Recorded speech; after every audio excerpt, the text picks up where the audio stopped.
All right, this segment is for the number boards. So what I did is I took the factory piece that was here. You can see it in the earlier video when I put the headlight in. And what I did, you see those two little yellow kind of amber pieces. What I did is I took a drill on its side and just kind of marked off where the center of the light pipe would be, and went ahead and I first filed it some because the drill is going to want to wander on you. You're not drilling straight in. You're putting the side of the drill up against this and then spinning it. So you got to be real careful. So it helps to have kind of a V cut, or I've got a little tiny round file to get you started and centered.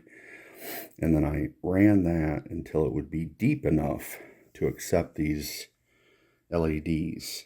And you want it deep enough, you know when it's deep enough when the LEDs will sit in there flush. And when I flip this up, if I can get it to focus, there we go. The reason why you want that depth is, okay, I'm going to put it back on here. It's got, just like before, the factory setup for this. It's got two little pieces sticking out the bottom. I'm going to plug that right back in where it was. And if you saw the earlier videos, you know that I put a very tiny shim between that and that top piece I was just holding. And that shim is the thickness of this board, because it was originally going through those two holes right in the center of the screen. So that shim is as thick as the board. And I did that to make sure everything's lined up. And the headlight did very well.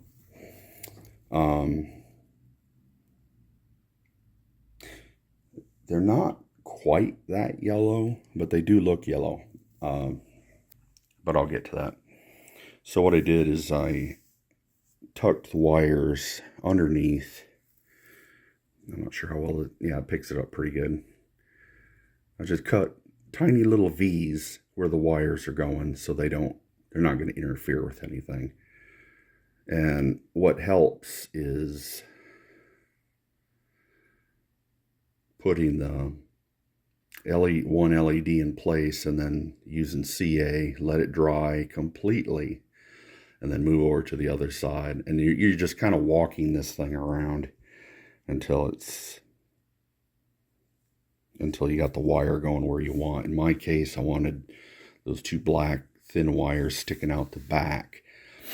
Okay, and then today, I did that last night, and that took a lot longer. Today, I thought I'd try the rear number boards. Same deal. This thing pops off. I got the LEDs down in there.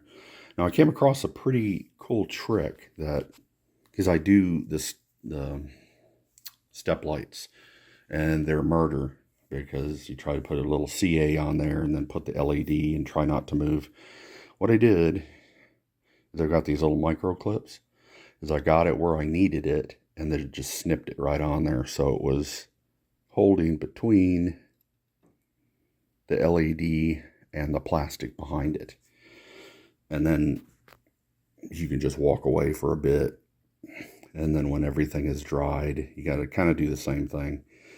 I went straight over to the other LED, glued it in place, and then when it was dry, I kind of filleted both sides of the LED, let it dry completely, and then there's a wire between them, and I got that tucked down there, glued it, let it dry.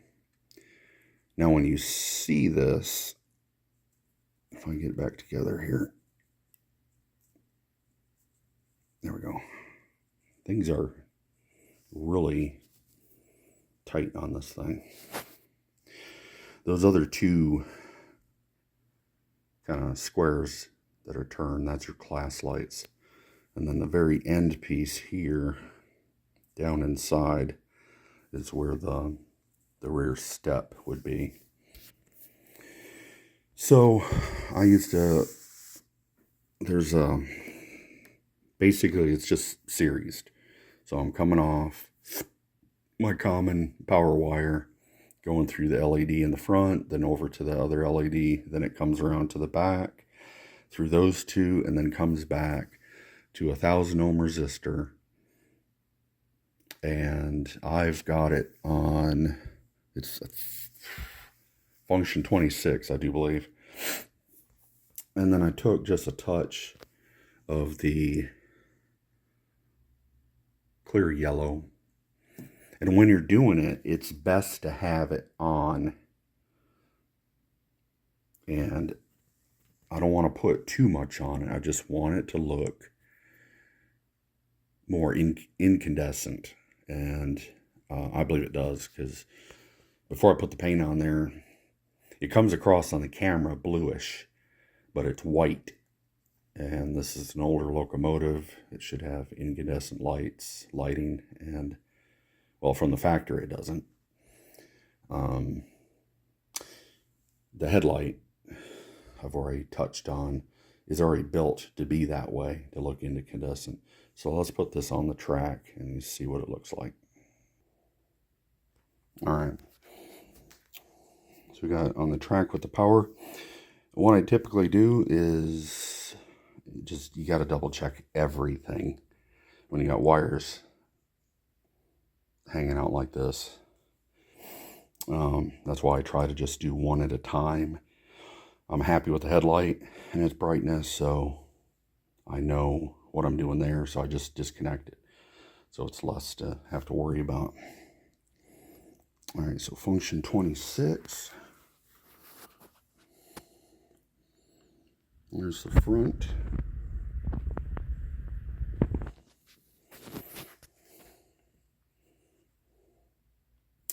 And the rear.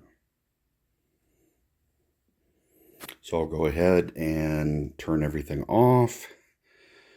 Carefully pull those wires up through the shell. And that's another reason I take off the dynamic brake, is because it's so much nicer to be able to come in here and do that. It was a nightmare to get off. So you got to do it at your own risk. But if you're going to do this project, then it's a good idea to get that thing off, but it's not easy. All right.